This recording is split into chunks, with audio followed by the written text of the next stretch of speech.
অসমৰ স্বাস্থ্যমন্ত্ৰী হিমন্ত বিশ্ব শৰ্মাই এক অদ্ভুত মন্তব্য কৰিছে আপুনি বিশ্বাস কৰক বা নকৰক কেন্সাৰ ৰোগ আসলতে পাপৰ হে ফল এয়া স্বাস্থ্যমন্ত্ৰীৰ ভাষ্য ই কোনো বিজানুৰ ফল নহয় হেনো ওপৰালাই বিচাৰ কৰিহে হেনো জাপি দিয়ে কেন্সাৰ ৰোগ আৰু হিমন্ত বিশ্ব শৰ্মাৰ এই মন্তব্যৰ পিছতে এটা ৰাজ্যজুৰি তীব্ৰ প্ৰতিক্ৰিয়াৰ সৃষ্টি হৈছে চাহক আমাৰ এক বিশেষ প্ৰতিবেদন কেন্সাৰ পাপৰ ফল কেন্সাৰ ওপৰৱালাৰ ন্যায় কেন্সাৰ পিতৃ-মাতৃ কুকৰ্মৰ ফল কেন্সাৰ এক পাপ এয়া কোনো বেজৰ সংলাপ নহয় স্বয়ং স্বাস্থ্যমন্ত্ৰী হিমন্ত বিশ্ব শৰ্মাৰ মন্তব্য এয়া পিছে ডক্টৰ হিমন্ত বিশ্ব শৰ্মাক উভতি ধৰি দুখ প্ৰকাশ কৰিছে এগৰাকী কেন্সাৰত আক্ৰান্ত শিক্ষয়িত্ৰীয়ে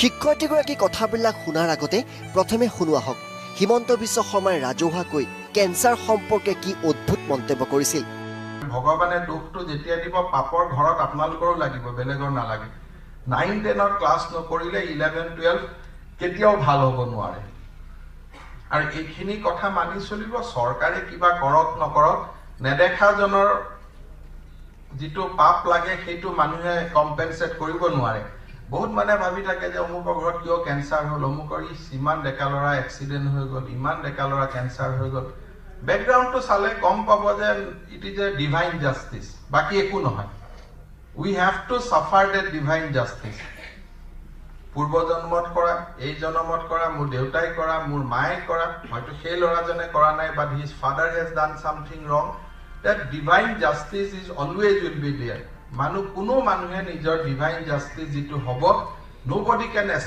এস্কেপ দ্যাট হয় কেন্সাৰ হেনো ডিভাইন জাষ্টিচ ওপৰৱালাৰ ন্যায় পিছে হিমন্তৰ মন্তব্য শুনি এতিয়া কান্দোনত ভাগি পৰিছে ৰাজ্যৰ হাজাৰ হাজাৰ কেন্সাৰ আক্ৰান্ত ৰোগী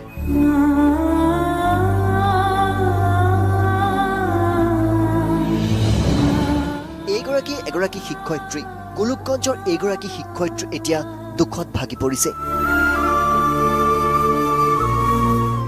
2008 চনৰ পৰাই কেন্সাৰত আক্ৰান্ত শিক্ষয়িত্ৰীগৰাকী হিমন্ত বিশ্বৰ কথাই হেনো বিৰাট দুখ দিলে তেওঁক স্যাৰ কি কম মোৰ এই কথাটো শুনি বিৰাট দুখ লাগিছে কাৰণ মই নিজেও এজন কেন্সাৰ পেশেন্ট মই কেতিয়াও ভাবা নাই আমাৰ স্বাস্থ্যমন্ত্ৰী অসমৰ ইমান জ্ঞানী মানুহ মুখৰ পৰা এনে ধৰণৰ এটা বেয়া কথা ওলাব হিমন্ত বিশ্বৰ মতে কেন্সাৰ হেনো পাপৰ ফল পিছে কেন্সাৰ কি কাৰণে হয় হিমন্ত বিশ্ব শৰ্মাক জ্ঞান দিলে এইগৰাকী শিক্ষয়িত্ৰীয়ে বেমাৰটো যে কিহৰ কাৰণত হয় বা হ'ব পাৰে এইটো কোনেও কিন্তু নাজানে হয়নে এইটো ভগৱানৰ তৰফৰ পৰা হ'ব পাৰে হয়নে বা কোনো এটা বিভিন্ন কাৰণত বা ভাইৰাছ ঘটিত হ'ব পাৰে বেক্টেৰিয়াৰ পৰা হ'ব পাৰে তাৰ পিছত আপোনাৰ এই যে জীৱাণুনাশক যিবিলাক কীটনাশক খোৱা খাদ্যৰ ওপৰত দি আছে এইবিলাকৰ পৰা হ'ব পাৰে কিন্তু তেওঁ ডাইৰেক্ট যেতিয়া ক'লে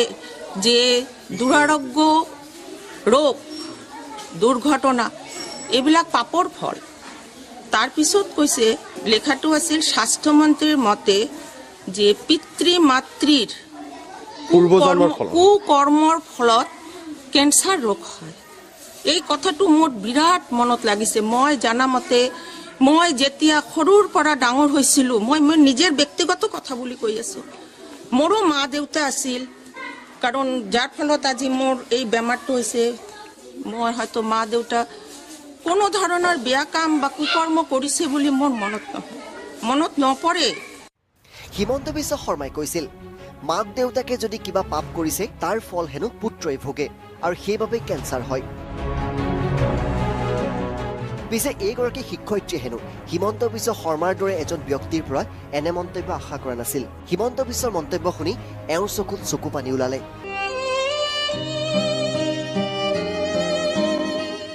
তেওঁৰ প্ৰশ্ন সৰু সৰু ল'ৰাবোৰৰ তেন্তে কিয় কেন্সাৰ হয় মই মানি লৈছো মোৰ নিচিনা আৰু বহুত ল'ৰা সৰু সৰু কণমানি ল'ৰা ছোৱালী আছে, তেওঁলোকৰো কেঞ্চাৰ। তেওঁলোকে কি পাপ কৰিছে? তেওঁলোকৰ মাক দেউতা নিশ্চয় পাপ কৰিছে। শিক্ষামন্ত্ৰী আৰু স্বাস্থ্যমন্ত্ৰীৰ দৰে গুৰুত্বপূৰ্ণ বিভাগৰ দায়িত্বত আছে এইগৰাকী হিমন্ত বিশ্ব শৰ্মা। অথচ এওঁৱে এতিয়া কয় কেঞ্চাৰ হেনো পূৰ্বজন্মৰ পাপৰ ফল। গোলকগঞ্জৰ পৰা প্ৰদীপ সেন, আছাম টক্স। ইফালে কেঞ্চাৰ ৰোগক লৈ মন্ত্ৰী হিমন্ত বিশ্ব শৰ্মাই কৰা উদ্ভট মন্তব্যৰ পিছত এতিয়া ৰাজ্যত তীব্ৰ প্ৰতিক্ৰিয়াৰ সৃষ্টি হৈছে। আচলতে পাপৰ ফলতেই হিমন্তৰ পিতৃৰো কেঞ্চাৰত মৃত্যু হৈছিল নেকি? এই প্ৰশ্ন উত্থাপন কৰিছে মন্ত্ৰী প্ৰমীলাৰাণী ব্ৰহ্মই, আৰু সেইধৰণে উভতি ধৰিছে ডক্টৰ হিমন্ত বিশ্ব শৰ্মাক। কেঞ্চাৰ যে পাপ কৰিলে কেঞ্চাৰ হয় সেইটো হয়ে, সেইটো ৰোগী দুখ পোৱাৰ লগত কথা নাই। এইটো আমাৰ ফিলচফি, দৰ্শন।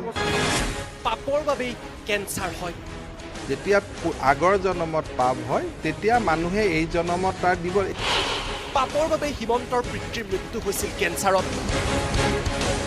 মোৰ দেউতাৰ কেঞ্চাৰ মোৰ কৰিছিলে। গীতা আৰু কোৰাণতো হেনো কেঞ্চাৰৰ কথা। এইটো গীতা আৰু কোৰাণ গোটেই চবত লিখা কথা। এই মন্তব্য কোনো বাবাৰ নহয়। এই মন্তব্য কৰিছে ৰাজ্যৰ স্বাস্থ্যমন্ত্ৰী হিমন্ত বিশ্ব শৰ্মাই। মনটো ৰাতিপুৱাই বেয়া লাগিছে যে মই এনেকুৱা পাপ কাম কৰিলো নেকি। পাপৰ বাবে হিমন্ত বিশ্ব শৰ্মাৰ পিতৃৰো হেনো কেঞ্চাৰত মৃত্যু হৈছিল। মোৰ দেউতাৰ কেঞ্চাৰ মোৰ কৰিছিলে। যেতিয়া আগৰ জন্মত পাপ হয় তেতিয়া মানুহে এই জন্মত তাৰ দিব। এইটো গীতা আৰু কোৰাণ গোটেই চবত লিখা কথা। পিছে ৰাইজে প্ৰশ্ন কৰিছে, কাৰ পাপৰ বলি হ'বলগীয়া হৈছিল হিমন্ত বিশ্ব শৰ্মাৰ পিতৃ? ৰাজ্যৰ স্বাস্থ্যমন্ত্ৰীয়ে উদ্ভট মন্তব্যৰ পিছতেই ব্যাপক প্ৰতিক্ৰিয়াৰ সৃষ্টি হৈছে। বিশ্বৰ প্ৰতিটো প্ৰান্ততে জীৱন আৰু মৃত্যুৰে যুঁজ দি থকা কেঞ্চাৰ ৰোগীক উপলুঙা কৰিছে হিমন্ত বিশ্ব শৰ্মাই।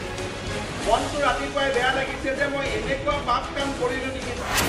আৰু ইয়াৰ পিছতেই বন মন্ত্ৰী প্ৰমীলাৰাণী ব্ৰহ্মই উভতি ধৰিছে হিমন্ত বিশ্বক। এই ভুক্তভোগীসকলক অৱহেলা কৰা হ'ব, সেইটো নহয়। পাপ কাম কৰিলে যে কেঞ্চাৰ হয় সেইটো ক'ত আৰু এনেকুৱা উদাহৰণ আছে? নাই, নহয়। দুৰ্ভগীয়া যিসকল এফেক্টেড কেঞ্চাৰৰ ৰোগীত মানে ভুক্তভোগী, তেওঁলোকৰ প্ৰতি মোৰ মানে কিবা আছে, কি কয় এইটো অসমীয়াত, সমবেদনা আছে। কিন্তু এই ক্ষেত্ৰত মই এনেকুৱা ধৰণৰ কোনো ষ্টেটমেণ্ট নিদিওঁ। তেওঁলোকৰ মানে আৰোগ্য কামনা কৰোঁ। কংগ্ৰেছেও সমালোচনা কৰিছে হিমন্ত বিশ্বৰ মন্তব্য। হিমন্ত বিশ্ব শৰ্মা ডাঙৰীয়া স্বাস্থ্যমন্ত্ৰী হোৱাৰ পিছতো যেনেধৰণে এই কথাখিনি কৈছে, এই কথাখিনি বৰ্তমানৰ আধুনিক সমাজত অতি দুৰ্ভাগ্যজনক। তেখেতৰ মুখেদি এনেকুৱা কথা ওলাব নালাগিছিল।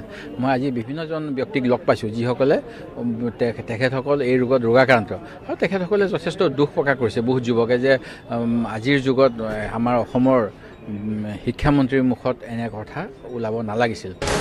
ইফালে AIDF ধিক্কাৰ দিছে স্বাস্থ্যমন্ত্ৰীক। তেখেত এজন ডক্টৰেট ডিগ্ৰী পোৱা এজন ব্যক্তি, উচ্চ শিক্ষিত ব্যক্তি হৈ এজন শিক্ষামন্ত্ৰী হৈ যদি এনেকুৱা মন্তব্য কৰে তেনেহ'লে ইয়াতকৈ দুৰ্ভাগ্যজনক কথা আৰু নাই। আৰু আচলতে এই কথাটো প্ৰকাৰান্তৰে তেখেতে ব্যৰ্থতা স্বীকাৰ কৰিছে নেকি যে কেঞ্চাৰ বেমাৰ প্ৰতিৰোধ কৰাৰ কাৰণে স্বাস্থ্যমন্ত্ৰী হিচাপে বা স্বাস্থ্য বিভাগে তেওঁলোকে যিখিনি কৰণীয় আছিল কৰণীয়খিনি কৰিব পৰা নাই। ৰাজ্যজুৰি হিমন্ত বিশ্ব শৰ্মাৰ মন্তব্যক লৈ প্ৰতিক্ৰিয়া অব্যাহত আছে। এগৰাকী স্বাস্থ্যমন্ত্ৰীৰ মুখত এনেকুৱা না ভূত না শ্ৰুত কথা শোভা পাই জানো? এনেকুৱা প্ৰশ্ন উত্থাপন কৰিছে বিভিন্নজনে। কিন্তু নিজৰ স্থিতিতে এতিয়া অটল আছে হিমন্ত বিশ্ব শৰ্মা।